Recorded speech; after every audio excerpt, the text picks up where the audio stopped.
Continuando, os índios que não eram cristãos, ele mandou matar. Expulsou os franceses da Baía de Guanabara e estimulou mais ainda a escravidão.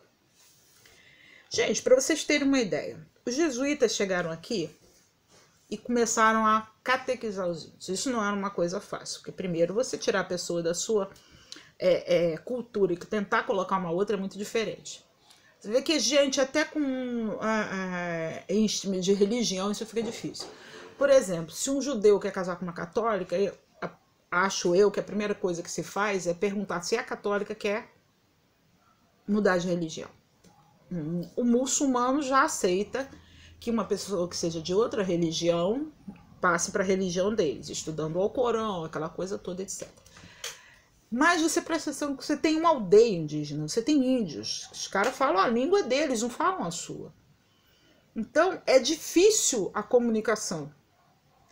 E os jesuítas vieram para cá para isso. Manuel da Nóbrega e José de Anchieta. Eles andaram pelo território. Então, como é que eles faziam para propagar e para poder tentar aprender o idioma deles? Eles fizeram um outro idioma, chamado Negatu, língua boa ou língua geral. E o José de Anchieta, gente, era tão espertinho que ele escreveu uma gramática em tupi. Essa língua geral predominou até o século XVIII, no sul do Brasil, onde o português era pouco falado. Lá não se falava muito português, então ele instituiu essa linguagem lá. Pra você ter uma ideia, claro, os índios mais antigos ou mais velhos não iam aceitar nunca deixar de cultuar seus deuses para cultuar o deus do branco. Esses eram mais difíceis. Mas os jovens, eles começaram a usar a música e o teatro, tá?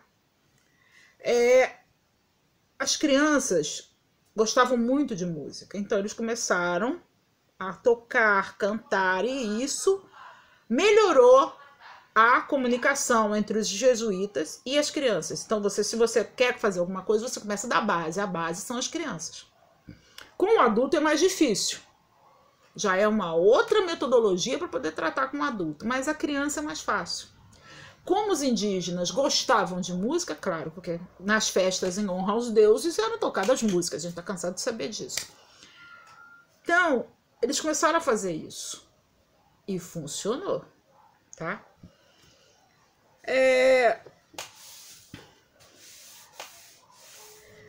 Só que esse negócio do jesuíta ter que andar de um lado para o outro, de uma aldeia para outra, estava começando a ficar muito cansativo. Então, o que o nosso amigo Manuel da Nóbrega pensou?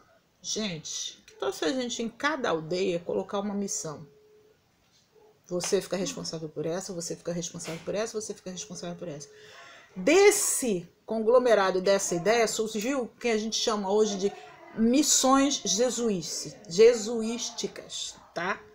Que eram as missões que eram colocadas em cada uma das aldeias para poder pegar as crianças e trazê-las para a religião católica ou cristã, tá? Os índios, por conta de tudo isso, os índios começaram a virar agricultores, as escolas começaram a nascer dentro das próprias aldeias. Só que vocês têm que levar em consideração uma coisa. Isso começou a chatear Portugal. Não pensa você que isso não chateou Portugal, não. A gente vai falar isso mais à frente, por que isso chateou Portugal. E por que as missões foram destruídas também, tá? Só pensem numa palavrinha de uma pessoinha chamada Marquês de Pombal.